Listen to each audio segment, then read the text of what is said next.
Bien, comenzamos con este ejercicio sobre teoría clásica de los test. Y bien, como podemos leer en el enunciado, nos dice lo siguiente. Se está desarrollando un test de 4 elementos para un proceso de selección de personal y se quiere estudiar la fiabilidad de la medida. Bueno, pues ahí de entrada vamos a anotar ya ese primer dato que nos dan, que es que el test tiene 4 elementos. Bien, por lo tanto ponemos aquí que n minúscula es igual a 4. Y luego nos dicen, para ello se administra un grupo de 6 sujetos en 2 sesiones separadas por un intervalo temporal de un mes. Los datos obtenidos se muestran a continuación. Bien, el otro dato que nos dan aquí es que el número de sujetos es de 6. Bien, bueno, pues aquí tenemos una tabla donde aparecen las puntuaciones de esos 6 sujetos en la primera sesión a los 4 ítems que componen ese test, y luego tenemos las puntuaciones de esos 6 sujetos a esos mismos 4 ítems, ¿vale? Pero en una segunda sesión transcurrido un mes desde la primera. Bien, en la primera cuestión, que la tenemos por aquí abajo, lo que nos van a pedir es lo siguiente. Nos piden obtener la consistencia interna de la sesión 1. Bien, con los datos de la sesión 1 tenemos que obtener la consistencia interna.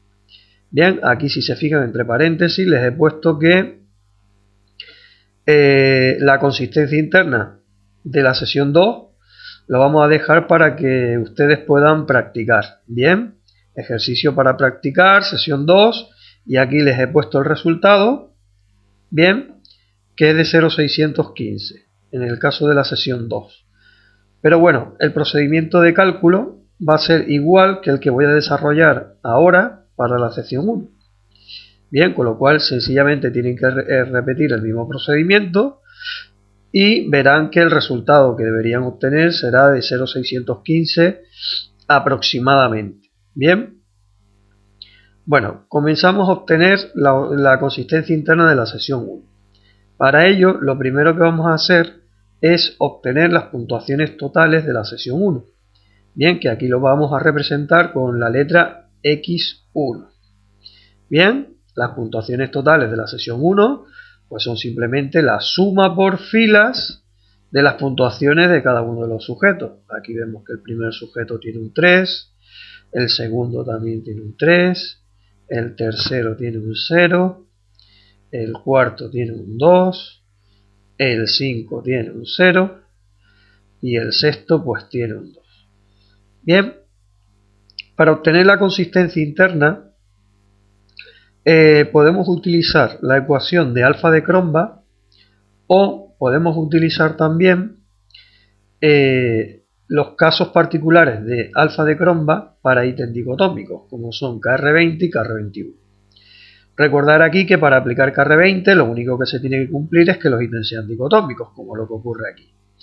Bien, para aplicar Kr21 los requisitos son un poco más exigentes, porque además de ser dicotómicos los ítems, estos deben tener la misma dificultad. Recordemos que en la teoría clásica la dificultad viene dada por el número de personas que acierta o falla un ítem. Bien, por ejemplo, si nos fijamos en la primera columna vemos que hay 4 sujetos que aciertan. Recordad que los 1 representan aciertos y los 0 pues fallos. Bien, en la primera columna hay 4 aciertos, en la segunda hay 3 aciertos. Por lo tanto, ya simplemente mirando estas dos columnas, vemos que el ítem 1 y el ítem 2 tienen distinta dificultad, porque lo acierta más, el ítem 1 es acertado por más gente que el ítem 2. Por tanto, ya sabemos que los ítems de esta sesión son de distinta dificultad. Por tanto, no podemos aplicar la ecuación de Kr21. La que podemos aplicar es la fórmula general de alfa de Cronbach o la de Kr20, ¿vale? Que es para ítems dicotómicos y que nos permite hacer el cálculo pues de forma más rápida, ¿no? Entonces, para calcular la consistencia interna de esta primera sesión, vamos a utilizar la ecuación de Kr20. Ahí aparece la ecuación de KR20. Bien, y como vemos, pues necesitamos tres cosas. Necesitamos n minúscula, que era el número de ítem que tiene el test. Eso ya lo habíamos anotado al comienzo. Y luego necesitamos la varianza de las puntuaciones empíricas, en este caso de la primera sesión. Y luego obtener también el sumatorio de P por Q. Entonces lo primero que vamos a obtener es el valor de la varianza de las puntuaciones empíricas de la primera sesión. Ahí tenemos la ecuación para obtener la media aritmética y la ecuación para obtener la varianza de las puntuaciones empíricas. Bien, para poder calcular la varianza de las puntuaciones empíricas, como vemos aquí, pues necesitamos saber el valor de la media. Bien, para obtener el valor de la media de la primera sesión, pues sencillamente obtenemos el sumatorio de las puntuaciones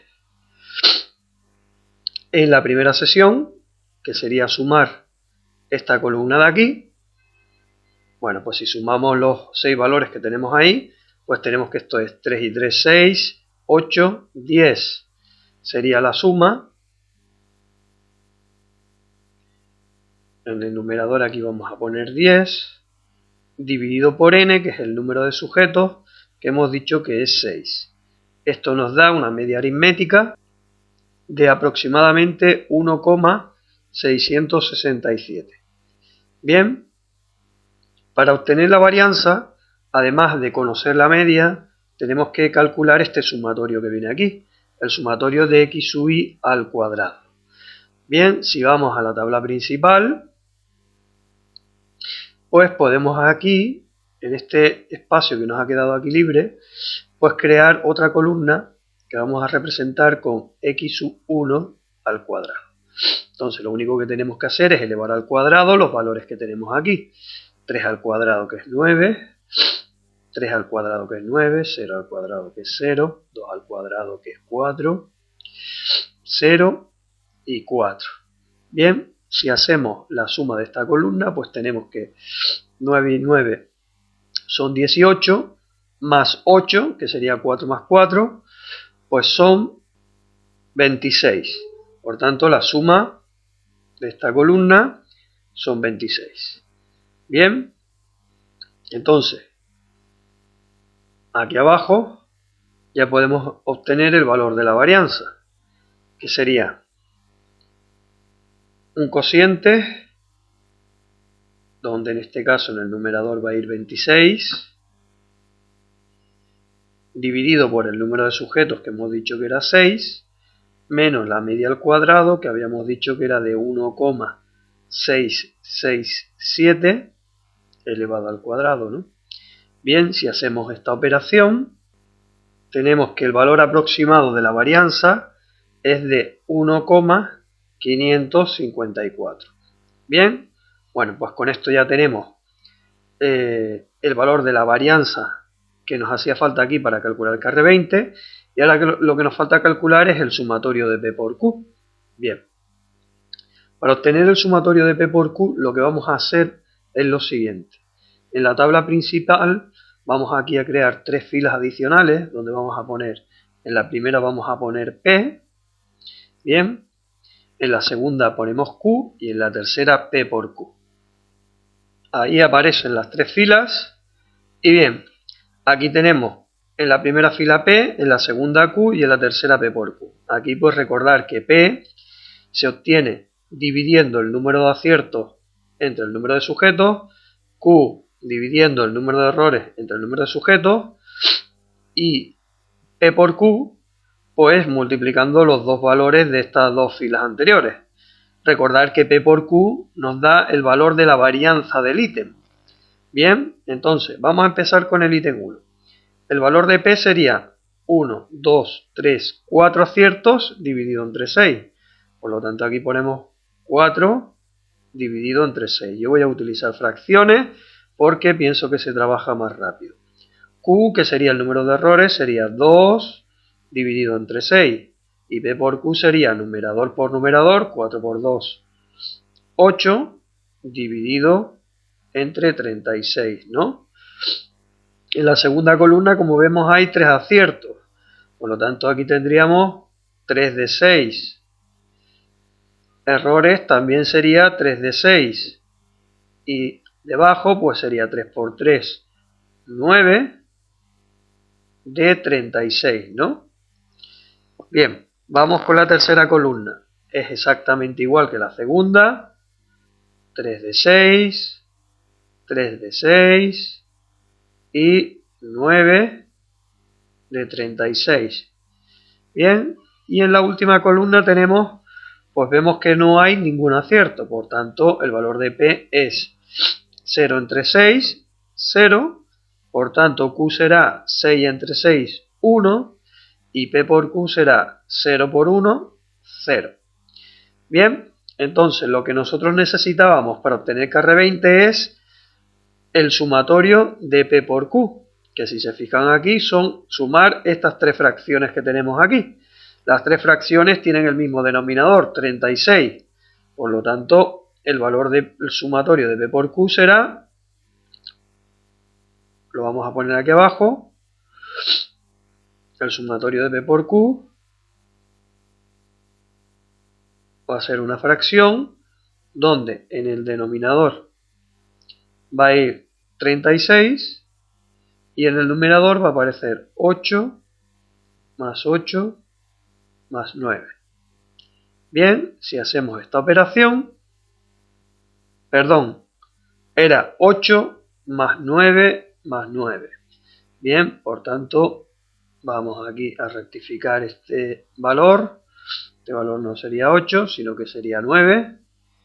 Bien, entonces aquí tendríamos 8 más 9 más 9. Bueno, el resultado de esta división es aproximadamente de 0,722. Bien, ya tenemos el sumatorio de P por Q. Bueno, pues ya con estos datos que hemos obtenido, ya podemos obtener el valor de KR20. Si sustituimos aquí, pues tenemos que KR20 será un cociente donde vamos a poner el número de ítem, que aquí son 4, dividido por n-1, que serían 3, por un paréntesis, donde vamos a poner 1 menos un cociente, donde en el numerador vamos a poner el sumatorio de P por Q, que era de 0,722, dividido por la varianza de las puntuaciones empíricas, que la tenemos aquí abajo, que era de 1,554 aproximadamente. Bien, cerramos el paréntesis aquí y por tanto tenemos que el valor de KR20 es de 0,714 aproximadamente. 0,714 sería el valor de la consistencia interna de los datos obtenidos en la primera sesión.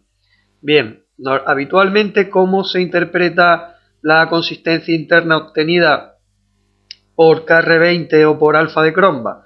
Bueno, pues esto se puede interpretar en tantos por ciento, y aquí podríamos decir que el 71,4% de la varianza de las puntuaciones empíricas obtenidas en la primera sesión se debe al grado de covariación entre los ítems del test. Bien, el resto pues se debe a la varianza de los errores de medida. Bien, con eso ya hemos obtenido el primer apartado, que era calcular simplemente la consistencia interna, y ahora en la segunda cuestión lo que nos piden es lo siguiente. Nos dicen, atendiendo, aquí bueno, recordarles que con respecto a la sesión 2, tienen ustedes para hacer la práctica, el cálculo tienen que hacer, el cálculo de la consistencia interna de la sesión 2 es exactamente igual que el que yo he desarrollado para la sesión 1, y bueno, aquí tienen que el resultado de esa segunda sesión pues les debe dar aproximadamente 0,615. Bien, eso ya se lo dejo para ustedes. Y bueno, como decía anteriormente, pasamos al segundo punto, donde tenemos aquí que nos dicen, atendiendo a los resultados de la sesión 1, cuál es el ítem más fácil, y luego nos preguntan, ¿y cuál es el ítem que menos discrimina entre personas? Bien, antes les he mencionado que la dificultad en la teoría clásica de los tests viene dada por el número de personas que aciertan un ítem, ¿no? Bien, entonces aquí sencillamente con mirar el valor de P más alto, recordemos que P es el índice de dificultad, pues el que tenga un valor de P más alto, que significa que es el ítem que más gente ha acertado, será el más fácil. Por tanto, aquí el ítem más fácil vemos que es el ítem 1. Bien, el ítem 1 sería el más fácil. Y luego la otra pregunta, lo que nos pedían es ¿cuál es el ítem que menos discrimina? Bien, el que menos discrimina entre personas es el que tenga una menor varianza. Si nos fijamos en la tercera columna, la de P por Q, pues el ítem que tiene una menor varianza es el número 4, que vemos que la varianza es de 0. Y si nos fijamos en la columna de los datos, vemos que todos son 0. Es decir, que ese ítem no discrimina entre personas. Es decir, tiene una discriminación nula. Bien, habitualmente ese tipo de ítem no interesa incluirlos en un test precisamente porque no nos permite diferenciar entre sujetos, ¿no? Bien, bueno, pues con eso ya habríamos obtenido la respuesta a la segunda cuestión. Simplemente era identificar cuál era el ítem más fácil y cuál es el que menos discrimina. Ustedes, si quieren, pueden hacer lo mismo para los datos de la segunda sesión. Y bueno, aquí no había que hacer absolutamente ningún cálculo. Pasamos a resolver el tercer apartado. En el tercer apartado lo que nos piden es lo siguiente.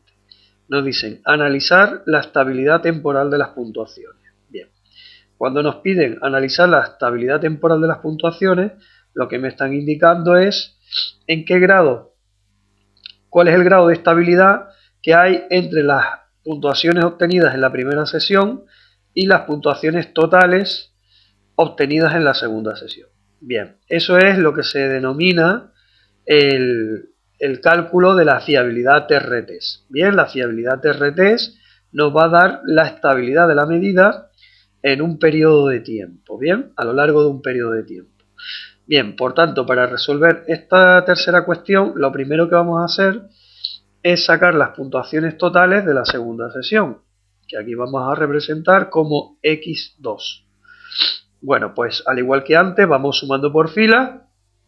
El primer sujeto tiene una puntuación de 3, el segundo tiene una puntuación de 4, el tercero tiene una puntuación de 1, el cuarto tiene una puntuación de 2, el quinto una puntuación de 0 y el sexto pues tiene una puntuación de 3. Bien, bueno, pues para resolver esa tercera pregunta tenemos que obtener la fiabilidad TR-test. Bien, vamos a apuntar por aquí abajo pues la ecuación que vamos a tener que utilizar para obtener la fiabilidad TR-test. Ahí aparece la ecuación y como vemos, para obtener la fiabilidad TR-test lo único que tenemos que hacer es aplicar pues la correlación entre las puntuaciones de las dos sesiones. Bien, en este caso pues la correlación lineal de Pearson. Bien, para ello pues necesitamos conocer el valor de las desviaciones típicas de ambas sesiones. La de la primera sesión hemos obtenido anteriormente la varianza, que aquí la tenemos de 1,554, y tendríamos que obtener la desviación típica también de la segunda sesión. Bien, y lo que es la covarianza de las puntuaciones entre ambas sesiones. Bien, entonces aquí lo primero que vamos a obtener es el valor de la media y la desviación típica de la segunda sesión, que ya antes hemos visto cómo se obtenía para la primera sesión. Yo aquí, para agilizar un poquito la resolución del problema, pues ya voy a anotar los resultados finales de la media de la segunda sesión y de la varianza de la segunda sesión. Ahí tenemos el valor aproximado de la media y la varianza de la segunda sesión, la media 2,167 y la varianza de 1,806.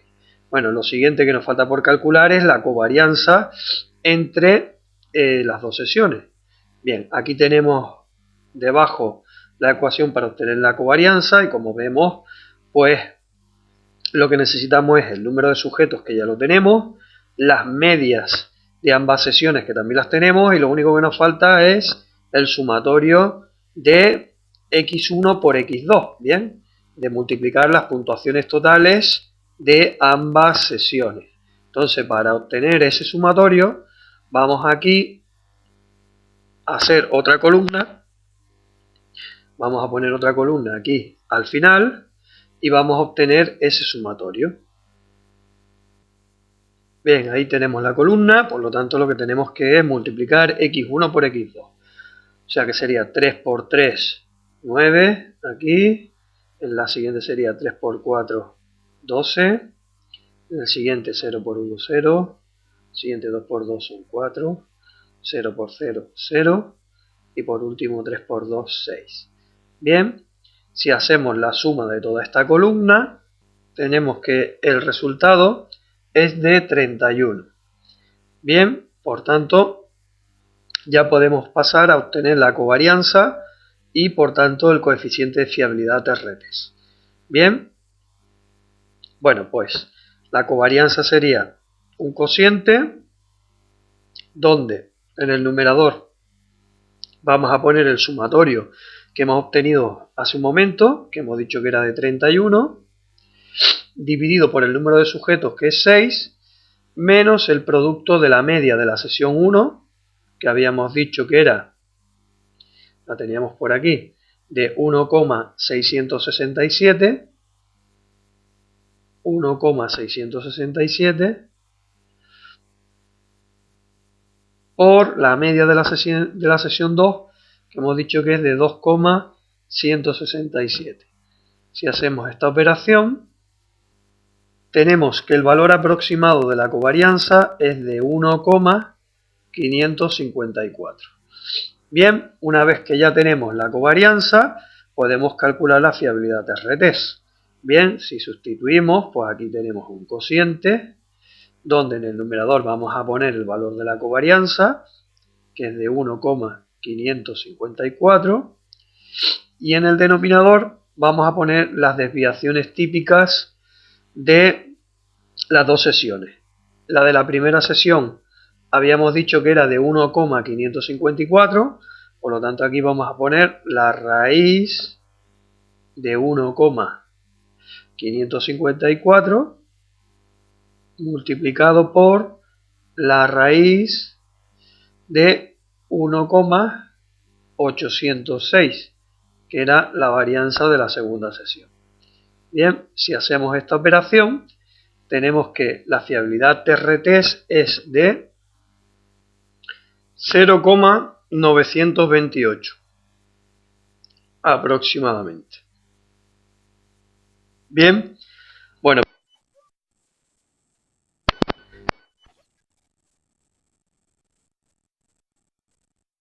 aproximadamente el de la varianza de las puntuaciones empíricas, pues viene explicado por la varianza de las puntuaciones verdaderas y el resto pues se debe a la varianza de los errores de medida. Bien, aquí indicar que la fiabilidad TRTs lo que nos da, como hemos dicho al comienzo del problema, es el grado de estabilidad de la medida a lo largo de un periodo de tiempo. En este caso, como nos decían que entre sesión y sesión había un intervalo de un mes, pues esta sería la estabilidad de la medida a lo largo del periodo de un mes. Bien, como vemos, la medida, pues al parecer, es pues bastante estable. Bien, recordemos aquí que la medida será estable cuando el coeficiente de correlación pues esté próximo a 1, como es en el caso de este ejercicio. Bien, cuanto más se aleje de 1 y más se acerque a 0, pues evidentemente pues la estabilidad será menor. Bien, bueno, pues con esto damos por terminado este tercer apartado y por tanto pues damos por concluido este vídeo.